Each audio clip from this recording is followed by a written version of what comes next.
세상을 이기신 주님이 지금도 우리와 함께 하십니다. 오늘 하나님께서 그 이사야 선지자를 통해서 우리에게 주시는 복음의 교훈을 우리가 생각하는 그런 시간입니다. 이사야는 예수 그리스도에 대해서 구약 선지자 중에서 특별히 잘 알고 누렸던 사람입니다. 그래서 예수님이 오셔서 말씀하신 그 복음, 그것을 예수님이 오시기 전에 말했던 사람이기 때문에 구약 시대의 복음서를 기록한 사람이다. 그래서 이사야는 구약 시대의 복음서다. 막 그런 별명도 있습니다만은 모든 성경이 사실은 복음이지요. 그러나 가장 어려운 시대에 성공적인 삶을 살았던 사람이 이사야다. 그렇게 볼 수가 있습니다. 사람들은 몰라주고 또 삶은 굉장히 힘들었던 그런 때였지만은 이사야는 승리했습니다. 그래서 지금도 이사야라는 이름이 많은 사람들에게 불려지고 있고 또 사람들의 이름으로 이렇게 지어지고 있는 그런 사람들이 많습니다. 모든 시대에 최고로 성공한 사람이 누군가 하는 것을 역사적으로 성경적으로 살펴볼 때에 그리스도를 잘 알고 누린 사람이다. 저는 분명히 그렇게 말씀드릴 수가 있습니다. 그리스도를 누리는 사람은 어떤 사람이냐 하면요, 그 사람 삶에서 그리스도의 모습이 나타나는 겁니다. 이 말을 잘못 알아들으면 예수님이 흉내를 내라든지 예수님이 하신 대로 해라 한다든지 이렇게 이해할 수 있습니다. 그건 잘 몰라서 그렇습니다. 예수님이 이루어놓으신 복음을 누리면 그 누리는 사람을 통해서 그리스도의 모습이 나타나는 것입니다. 고린도 후서 2장 15절 3장에 보니까 바울이 말했습니다. 우리는 그리스도의 향기다. 우리는 그리스도의 편지다. 이런 그 표현을 했습니다. 요셉을 가만히 보면요, 그 살았던 삶의 모습이 예수님하고 비슷해요. 그래서 예수님이 예표적인 인물이다. 그렇게 말하는 사람도 있고요. 세례 요한도 그렇습니다. 또 아모스 같은 사람은 시골 사람인데 하나님께 부름받아 가지고 예수 그리스도 복음을 잘 누리다 보니까 그를 통해서도 전개가 되어졌습니다. 그래서 오늘 이 시대에도 그 계시록에서 말씀하고 있습니다. 우리 시대는 분명히 예수님 오시기 전 시대, 이사야가 살았던 그 시대하고는 다른 시대고 예수님이 이 땅에 사람으로 오신 그 시대하고 또 다른 시대입니다. 주님은 지금 이 땅에 사람으로 안 계시고 하늘 보좌에 계시고 반드시 다시 오실 것입니다. 다시 오실 그때까지의 기간이 말세입니다. 우리는 이 말세 시대에 사는데 말세 시대에 제일 복된 사람이 누구냐? 승리할 사람이 누구냐? 계시록에서 말씀하고 있는데 하나님 말씀을 잘 알고 잘 읽고 잘 배우고 잘 누리는 사람이다. 이렇게 되어 있어요. 그래서 우리가 어떻든 잘하든 못하든요, 복음의 말씀과 함께 복음 전하는 일을 준비하는 일과 함께 복음 사역하는 그 흐름 속에서 살아있는 자체가 축복입니다. 그것이 승리하는 일입니다. 그러면 어떻게 할 것인가? 그건 고민할 거 없어요. 나머지는 하나님이 하실 결과들입니다. 그래도 내 문제는 이런 문제가 있는데요, 걱정하지 마세요. 그냥 복음만 누리고 계시기를 바랍니다. 그러는 중에 나머지는 하나님이 하실 줄로 믿으시기를 바랍니다. 오늘 본문에서는 이사야 48장까지는 바벨론 포로에서 돌아오는 이야기를 했습니다만은 49장에서는 바벨론 포로 돌아오는 이야기도 하지만 특별히 이사야가 누렸던 그 그리스도 700년 이후에 오실 메시아에 대한 그런 말씀을 하고 있습니다. 오늘 그래서 이사야가 누렸던 그리스도를 우리도 누리면서 한 주간 최고의 그리스도를 체험하는 주간이 되기를 바랍니다. 세 가지를 누렸는데요. 첫째로 하나님의 아들이신 그리스도를 누렸고요. 하나님이 존귀하게 여기시는 그리스도를 누렸고요. 세상과 열방이 노래하게 하시는 그리스도를 누렸습니다. 그래서 하나님의 아들이신 그리스도라는 말을 굉장히 중요합니다. 지금 예수님을 참 많이 말하지만 예수님을 정확하게 알고 있는 사람은 극히 드뭅니다. 예수님을 전부 틀리게 알고 있어요. 예수님은 하나님이십니다. 하나님이신데 사람으로 오신 분입니다. 이 부분이 제일 중요합니다.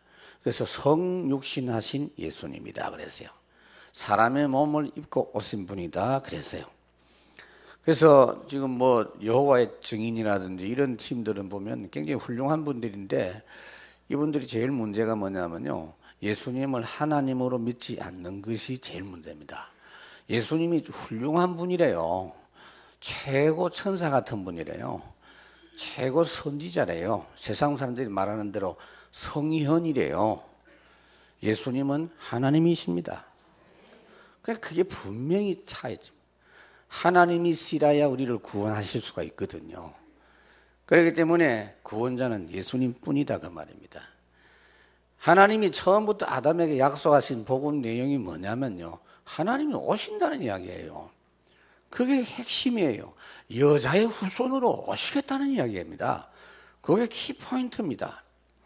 그래서 처녀의 몸으로 오실 것이고 처녀의 몸에서 오실 것이고, 마태복음 1장에서 그 부분을 정확하게 말씀하고 있어요.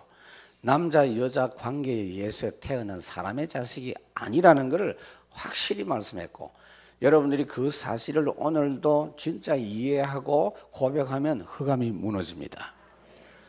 예수님을 누군지 알고 고백할 때 차이가 나요.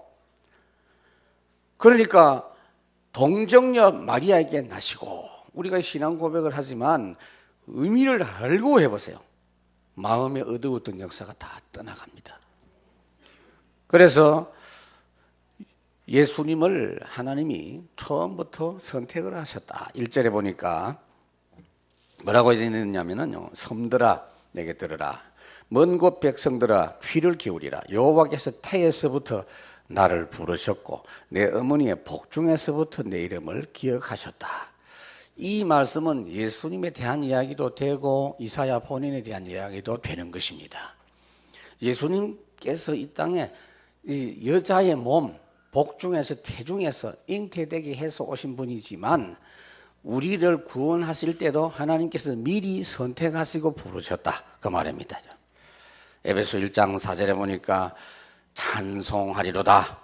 우리를 구원하신 하나님의 역사를 찬송하되, 왜 찬송해야 되느냐? 창세 전부터 우리를 택하시고 하나님의 구원 역사를 진행하실 때 예정하신 대로 은혜를 베푸셨고 하나님의 아들들이 되게 하셨으니 찬송하게 하려 하셨느니라.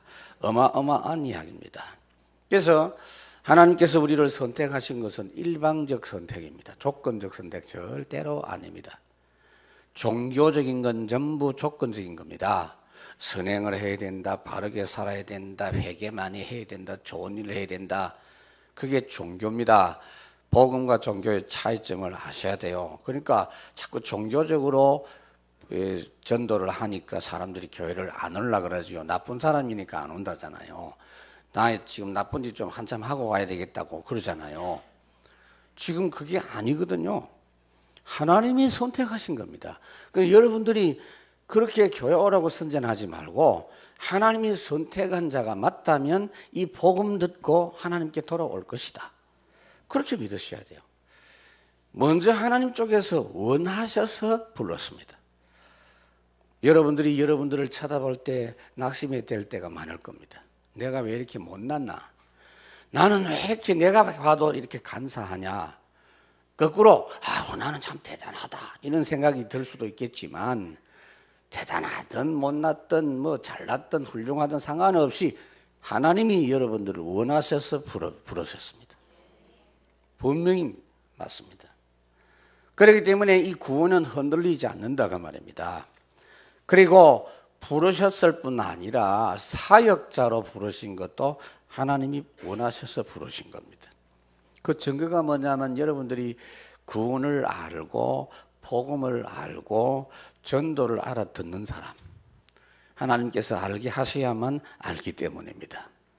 그래서 특별히 하나님이 부르신 사람에게는 하나님이 준비를 하게 하십니다. 오늘 2절에 보니까 내 입을 날카로운 칼같이 만드시고 나를 그의 손 그늘에 숨기시고 나를 갈고 닦은 화살로 만드사 그의 화살통에 감추시고, 무슨 말인가 하면은요, 전쟁 준비하듯이 칼을 갈고 준비하듯이 말씀으로 준비를 시키신다 그 말이에요. 여러분들이 하나님의 말씀으로 계속 준비되는 것이 축복인 줄 아시길 바랍니다. 결국은 결정적인 모든 부분의 문제는요, 하나님의 살아있는 말씀으로 치유되고 해결되고 답을 얻고 그 하나님의 말씀대로 성취가 되는 것입니다. 그렇기 때문에 하나님이 쓰실 사람의 특징이 뭐냐? 말씀으로 계속 준비를 하나님이 시키시고 또 내 자신도 그 부분이 준비가 되는 사람입니다.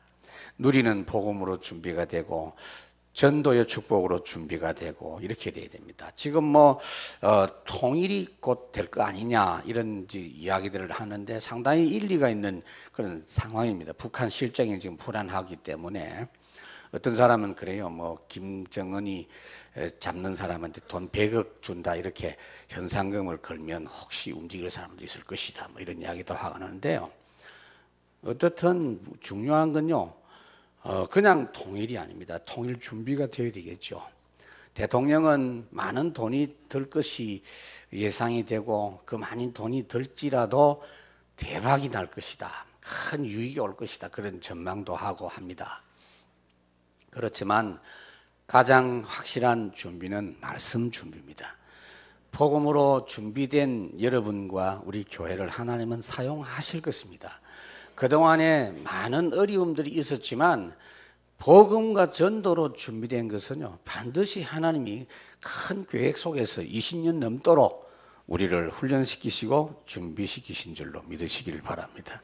그러니까 보통 축복된 사람이 아닌데 여기 보면요, 칼같이 그래서요, 화살같이 그래서요, 하나님의 말씀이 여러분들에게 늘 축복으로 능력으로 기쁨으로 감사로 위로하시는 말씀으로도 들리지만 때때로 칼처럼 나를 찌르는 말씀으로, 굉장히 힘든 몽둥이 같은 말씀으로 그렇게 들려질 때도 있습니다. 똑같은 설교인데 어떤 사람은 굉장히 은혜를 받고 힘을 얻는데 어떤 사람은 마음에 찔림을 받는 사람도 있고 그래요. 하나님의 말씀이 그렇습니다. 스데반이 설교하고 예수님이 설교하니까 마음이 찔려서 회개하는 사람도 있고 대드는 사람도 있었다 그랬죠. 예수님께서도 사람들을 위로하는 말씀도 하셨죠. 사실은 현장에서 틀림없이 간음한 그 여자는 죄를 지은 여자인데 예수님이 그 여자에는 오히려 은혜를 베푸시잖아요. 분명히 죄인인데 중요한 건 예수님 앞에 자기가 죄인인 것을 드러냈어요. 그러나 속으로 복음도 모르고 생명도 모르고 그리스도를 거부하는 그런 중심을 가지고 있으면서 겉으로는 잘 믿는 척하는 유대인들, 바리새인들, 서기관들을 향해서는 독사의 자식들이라고 무시무시한 말씀을 선포하시는 그런 장면도 있는 걸 볼 수가 있습니다. 그러니까 여러분들이 평상시에 말씀으로 준비되는 것은 에베소 6장 17절에 말씀하고 있어요. 구원의 투구, 그 다음에 말씀의 검, 곧 하나님의 말씀을 가져라 그랬습니다. 신명기의 8장에 있는 말씀을 예수님이 인용하셨죠. 마태복음 4장에서 사람이 떡으로만 살 것이 아니고 하나님의 입으로 나오는 모든 말씀으로 살 것이니라. 복음의 말씀이 준비된 사람은 하나님은 반드시 사용하시는 줄로 믿습니다. 하나님의 아들이신 예수 그리스도가 준비되신 분으로 이 땅에서 그리스도 사역을 감당하신 것처럼 이사야에게 하나님 말씀을 준비시켜서 사용하신 것처럼 저와 여러분들도 준비시켜서 사용하실 줄 믿기를 바랍니다. 다른 건 중요한 게 아니에요.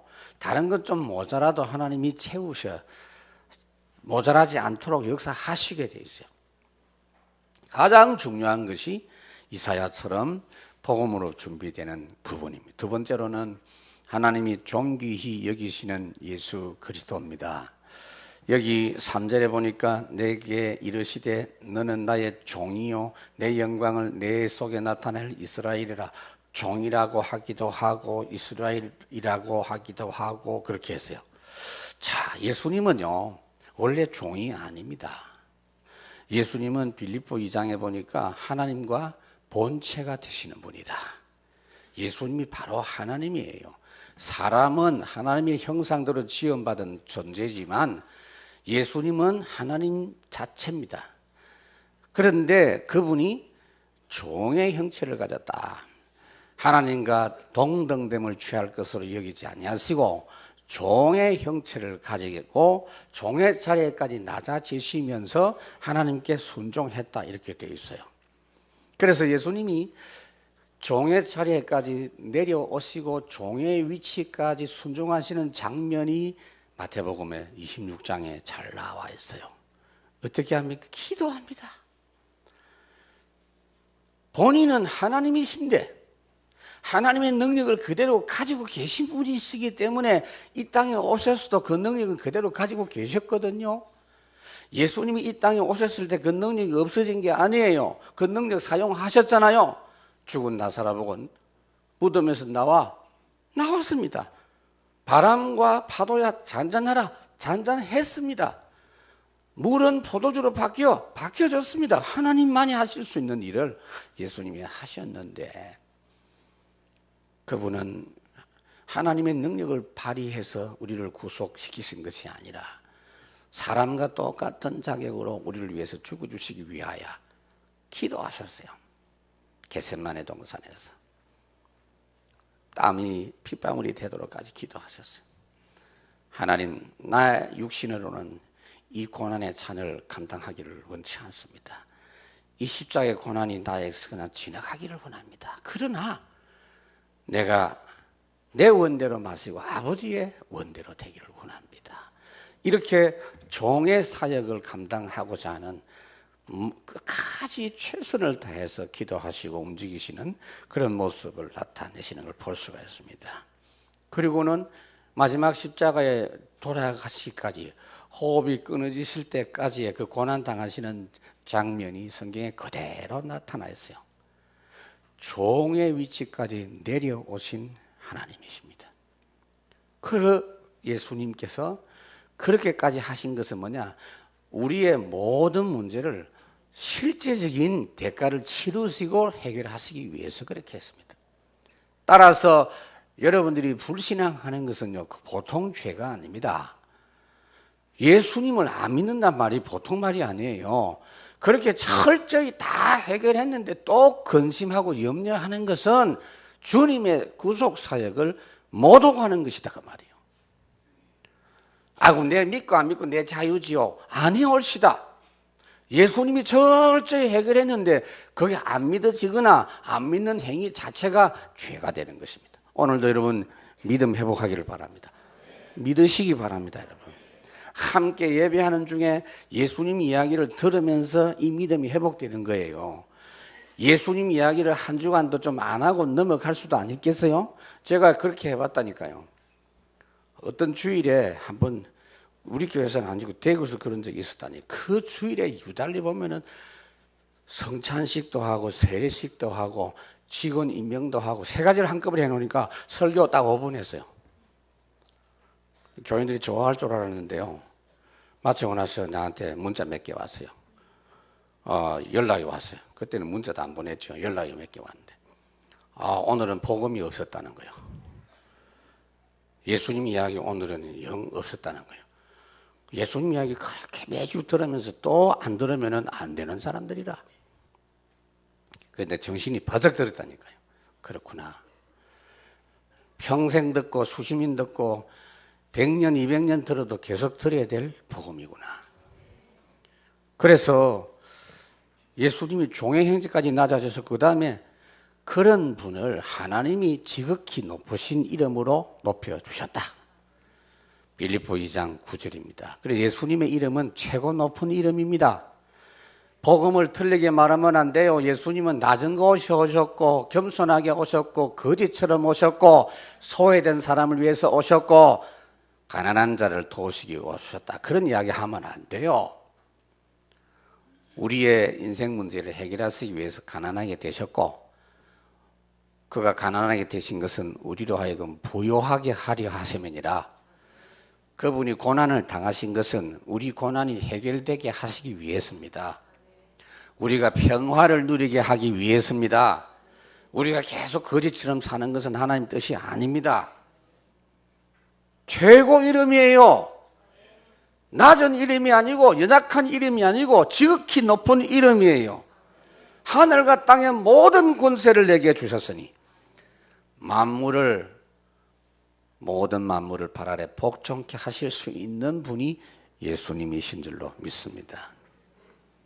특히 전도자를 존귀히 여기시는 그리스도다. 5절에 보니까 이제 여호와께서 말씀하시나니 그는 태에서부터 나를 그의 종으로 지으신 이시요 야곱을 그에게로 돌아오게 하시는 이시니 이스라엘이 그에게로 모이는도다. 그러므로 내가 여호와 보시기에 영화롭게 되었으며 나의 하나님은 나의 힘이 되셨도다. 그 대조적인 부분이 7절에 있어요. 이스라엘의 구속자, 이스라엘의 거룩한 이신 여호와께서 사람에게 멸시를 당하는 자, 백성에게 미움을 받는 자, 관원들에게 종이 된 자. 자, 이게 이제 사람들이 보는 관점입니다. 여러분들 자신들도 여러분들을 쳐다보면요, 별것 아니다라는 게 양심적으로 확인될 겁니다. 아이고, 내가 왜 이렇게 못났냐? 내가 왜 이렇게 모르는 게 많냐? 내가 왜 이렇게 무식하냐? 내가 봐도 내가 참 실망이 되네. 이런 경우도 있고요. 다른 사람들도 나를 무시하고 내가 예수 믿고 하나님의 자녀인데 더 무시하고 그런 경우를 생각해서 하는 말입니다. 하나님은 그렇게 보지 않는다 그 말이에요. 하나님은 우리를 최고로 존귀한 자로 보신다 그 말입니다. 여러분, 그래서 여러분을 볼 때는 하나님의 관점으로 보기를 바랍니다. 존귀한 자입니다. 창세기 6장에 보니까 하나님께서 노아에게 은혜를 주셨다 그랬어요. 노아는 하나님의 은혜를 입었더라 그랬습니다. 하나님의 은혜를 입었다 말은 간단한 이야기가 아니에요. 여러분들이 왜 존귀한 자입니까? 이미 예수님께서 어마어마한 대가를 치르시고 하나님의 것으로 사셨습니다.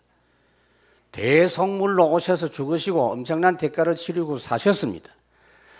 너무나 최고로 가치 있는 존재이기 때문에 여러분들을 주님의 손에서 놓지 않고 붙잡고 계시는 줄로 믿습니다. 소중한 건요, 자면서도 아이들이 손에 딱 쥐고 자고 그래요. 제 동생, 남동생이 있는데요.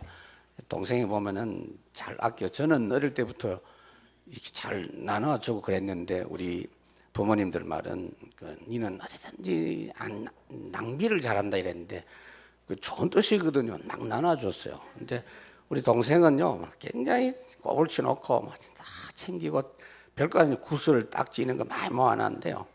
자면서도 딱 쥐고 있어, 자면서도. 저는 잘 때 그걸 싹 이제 빼고 이렇게 했는데, 그걸 지금 왜 이야기하느냐면은, 로마서 8장 이야기 그 말이에요. 그 어떤 세력도, 권세, 천사, 악한 천사를 말합니다. 작은 자, 큰 자, 어떤 세력도 우리를 그리스도의 사랑의 손에서 끊을 자가 없으리라. 그만큼 우리가 존귀히 여김을 받는 자다 그 말이에요. 특별히 주님이 우리에게 존귀히 여겨 주시는 것만이 아니고 힘까지 주신다는 걸 잊지 말아야 돼요. 힘을 주신다. 5절에 아까 그 말씀입니다. 마지막에 보니까 5절 마지막, 나의 하나님은 나의 힘이 되셨도다. 하나님이 우리를 존귀한 자로 부르시기만 한 게 아니고 언제든지 힘을 주세요. 그래서 성령이 너에게 임하시며 너희가 권능을 받고 증인이 되리라. 그 부분을 생략해버리고 전도하려고 하면 힘들어요. 데살로니가전서 1장 5절에도 보니까 너희가 전도할 때 말로만 하는 것이 아니고 성령과 권능과 큰 힘으로 하나님께서 주시는 것으로 한다 그랬습니다. 이거를 체험을 여러분들이 해보셔야 돼요. 그냥 믿어서는 믿어지지가 않습니다. 다윗이 성전 건축을 위해서 평생 준비하고 모든 걸 다 준비해 놓고 성전 건축은 아들이 하게 되어졌는데 하나님께 기도한 내용이 역대상 29장에 나오잖아요. 하나님, 내같이 못나고 부족한 자에게 이렇게 하나님이 어마어마한 성전 건축을 위해서 드릴 수 있는 힘이 있었나이다. 내가 무엇이 관대? 이런 말을 했습니다. 그 모든 것이 하나님께서 주셨고 하나님께로부터 왔기 때문에 하나님이 영광을 받으시옵소서. 출애굽기 2장, 3장, 특히 출애굽기 4장에까지 보면은요, 3장, 4장까지 쭉 보면은 하나님이 늙은 80세 된 모세를 부르시니까 모세 본인이 생각해도 그렇고 다른 사람 모두도 다 그렇게 생각했을 거예요. 저 늙은 영감이 죽을 때가 됐는데 80이면 그때요 최고 수명이에요. 평균 수명 80세도 안 돼요. 70밖에 안 되는 그런 때인데 80세까지 살았으니 이제는 죽을 때가 된 사람인데 지도자로 나섰다고 하니 사람들이 안 믿어져요. 자기가 생각해봐도 안 믿어져. 그래서 하나님, 나는 못합니다 이러니까 내가 너와 함께 하겠다. 어떻게 함께 하느냐? 네 지팡이 던져봐라.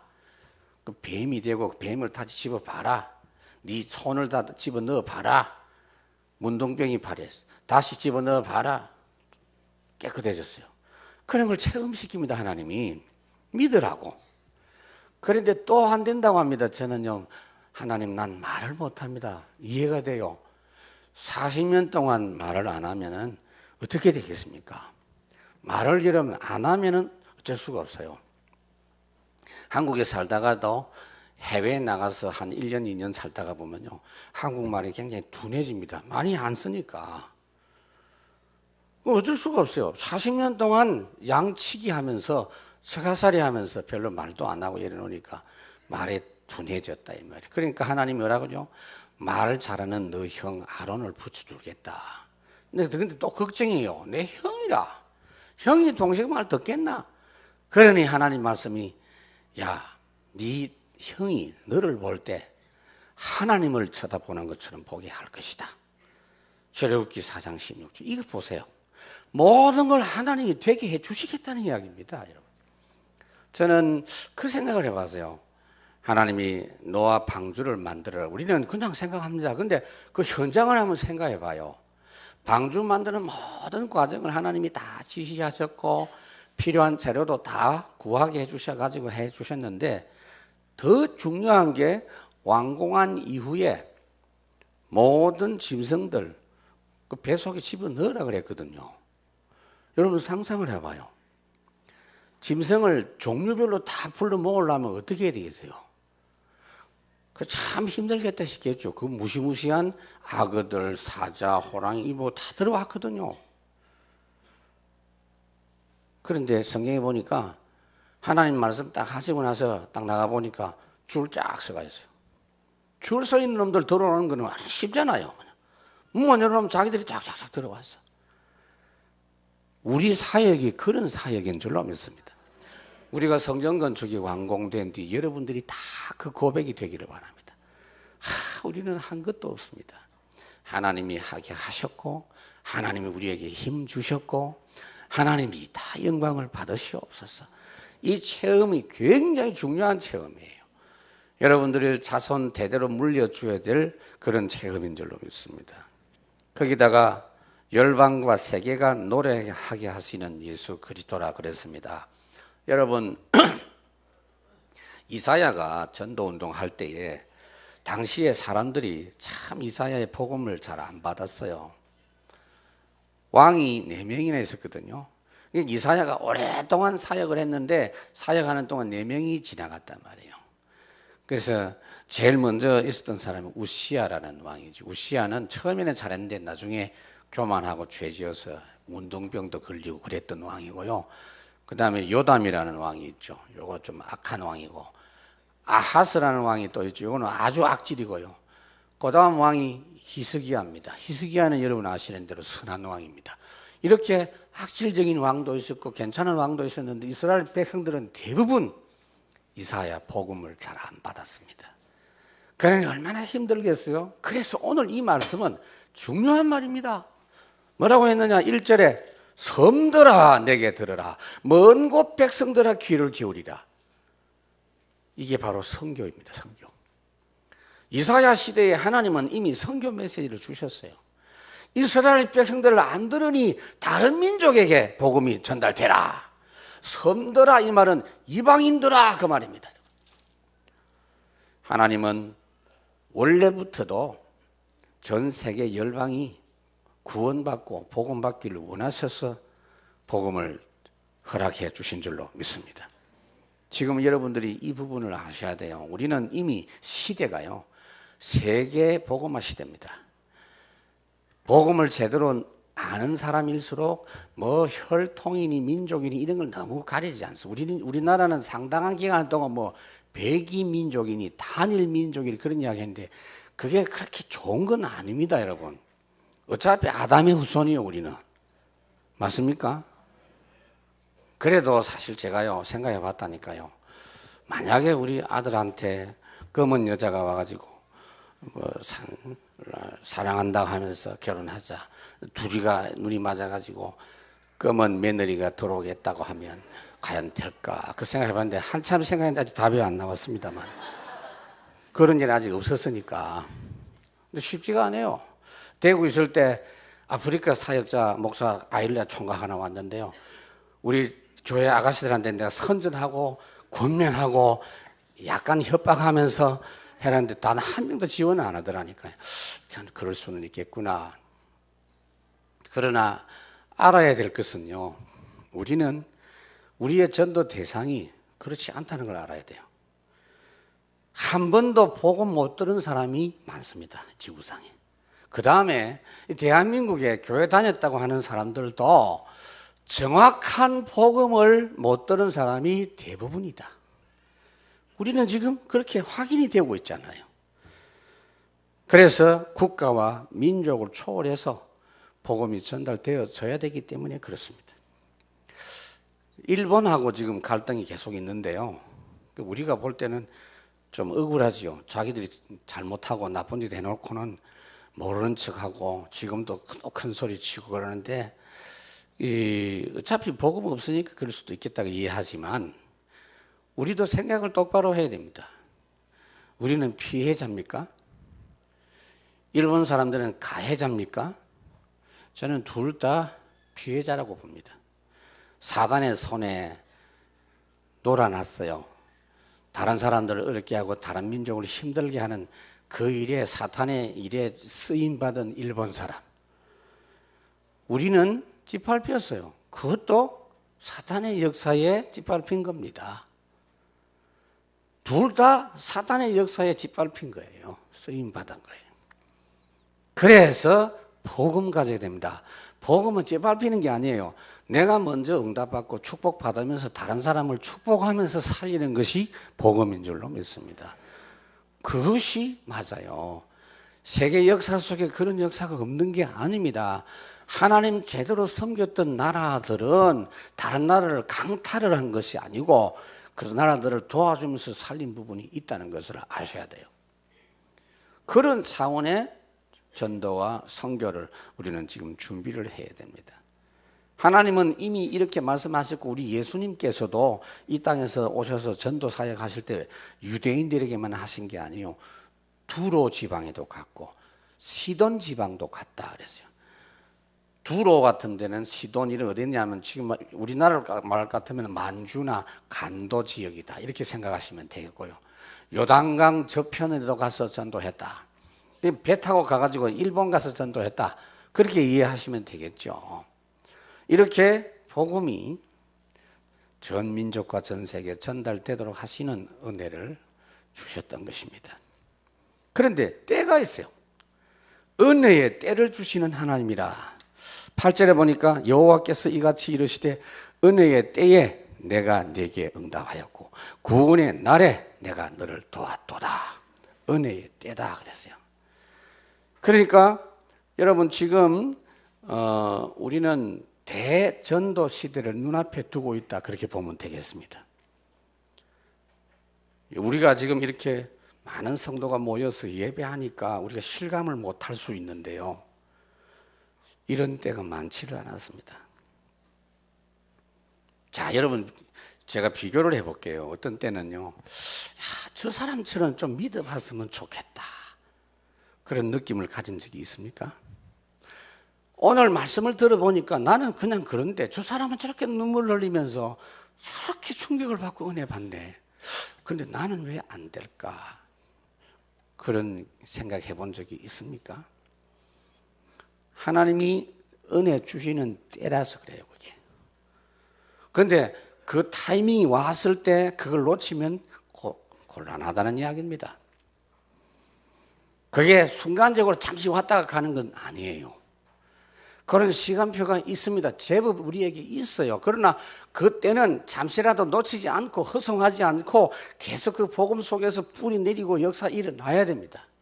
하나님은 그냥 우리가 복음 알고 끝나는 것이 아니라 완전히 인생이 뿌리 내리도록 그런 시간을 주시는 것입니다.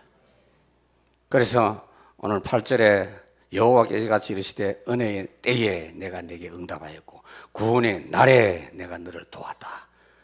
이 말씀을 바울 인용했죠. 바울이 고린도후서 6장 2절에 인용을 했습니다. 그러니까 지금도 하나님은 때를 따라 돕는 은혜를 주시고 있어요. 아브라함이 창세기 3장 18절에 보니까 그 타이밍을 놓치지 않냐고 모든 걸 내려놓고 탄삭기 시작한 겁니다. 제가 이걸 적용해 드릴게요. 여러분 지금 어쩌고 어떻게 해결해야지, 내가 좀 더 노력해야지, 내가 조금 희생해야지, 내가 양보해야지, 다 틀린 생각이에요. 다 틀린 생각이에요. 뭐냐? 지금 막바로 복음 속에 들어가야지. 아시겠습니까? 그게 은혜를 놓치지 않는 거예요. 아이고, 기도해야 되겠구나. 좋은 생각인데 지금 복음 속으로 들어가는 겁니다, 그냥. 그게 아브라함이 단을 쌓았다 그 말이에요. 하나님이 헛된 세상에서 보호하시는 은혜를 주셨다 그랬어요. 10절에 보니까 그들이 줄이거나 목마르지 아니할 것이고 더위와 볕이 그들을 상하지 아니하리니. 이 말은 여러 가지 의미도 있지만은 여러분, 더위와 볕이란 말은 이 원어에 보면은 어떻게 되어 있냐면은 신기루라고 되어 있어요. 그러니까 사람들이 세상에 살면서 잘못된 건데 사막의 오아시스처럼 그렇게 착각할 수 있고, 사막에 있는 큰 호수인 줄 그렇게 보여져가지고 물이 있는 곳이나 생각하고 열심히 달려가 보는데 가보니까 그냥 모래가 그 색깔로 그냥 나타나 있는 이런 것들이 사막 속에 있듯이 광야에 그런 것들이 있듯이 광야 같은 이 세상 속에 신기루 같은 헛된 것들을 쫓아가다가 인생이 상처 입고 실패하지 않도록 하나님이 보호해 주신다 그 말입니다. 복음 안에서 날마다 그 빛과 하나님의 인도하심을 정확하게 체험하는 여러분 되시기를 바랍니다. 내가 세상 끝날까지 너희와 항상 함께 있으리라. 결국은 뭐죠? 구원의 은혜를 찬양하게 하려 하심이니라. 이사야 43장에 보니까 내 백성은 나를 찬송하기 위해서 내가 지음받은 백성이다 그랬습니다. 찬송이 뭐예요, 여러분? 찬송은 복음 아는 자만이 부를 수 있는 게 찬송이에요. 불신자들도 따라했다. 그건 노래입니다. 우상 숭배하는 사람이 부르는 노래도 있죠. 그 다음에 쾌락을 위해서 막 부르는 노래도 있죠. 그 다음에 예술이나 이런 차원의 노래도 있죠. 그렇지만 박자가 좀 틀리든 안 틀리든 상관없이 복음 알고 구원의 축복과 하나님 나라 누리는 자만이 부를 수 있는 것이 찬송이에요. 그런데 이게 모든 민족이 찬송하기를 원한다. 여러분들이 현장에서 하나님 나라를 누릴 때만 이 찬송을 체험할 수 있는 줄로 믿습니다. 이번 주간에 예수님 오시기 700년 전에 이 메시아 그리스도를 생각하면서 누렸던 이사야를 여러분들이 참고해 보셔야 됩니다. 그 정도 수준이 돼서는 안 되고요. 이번 주간에는 이사야를 능가하는 찬송이 여러분 삶 속에서 터져 나오기를 바랍니다. 말씀을 맺습니다. 하나님은 최고의 뜻이 뭐냐? 세상 앞에 그리스도를 드러내는 겁니다. 그래서 여러분들이 뭘 실천하려고 하지 말고 복음 자체를 누리시면 여러분 통해서 이사야를 통해서 그리스도가 나타나듯이 여러분 삶을 통해서 그리스도가 증거되고 그 능력이 체험됩니다. 그리고 누가 뭐라고 해도 하나님이 여러분 보실 때 존귀한 자로 보신다는 걸 잊지 마시기를 바랍니다. 중요한 것은 하나님은 시대마다 이사야 같은 이런 전도자들을 세워서 그 시대의 사역들을 계속 이어가게 하신 것처럼 우리 시대의 전도자들로 여러분들을 부르셨다는 걸 잊지 마시고 전도의 상속자, 예수님 재림하실 때까지 하나님의 나라 다스리는 이 축복의 상속자들로 승리하는 삶을 살아가는 여러분 되시기를 주의 이름으로 축원합니다. 하나님 아버지 참으로 감사합니다. 우리 심령 속 깊은 곳에서부터 복음 때문에 노래하고 하나님 기뻐할 수 있는 참된 찬양이 지금부터 회복되게 해 주옵시고 모든 불신앙과 저주 재앙을 완전히 이기고 승리할 수 있는 저들이 되게 하옵소서. 우리 주 예수 그리스도 이름으로 기도하옵나이다. 아멘.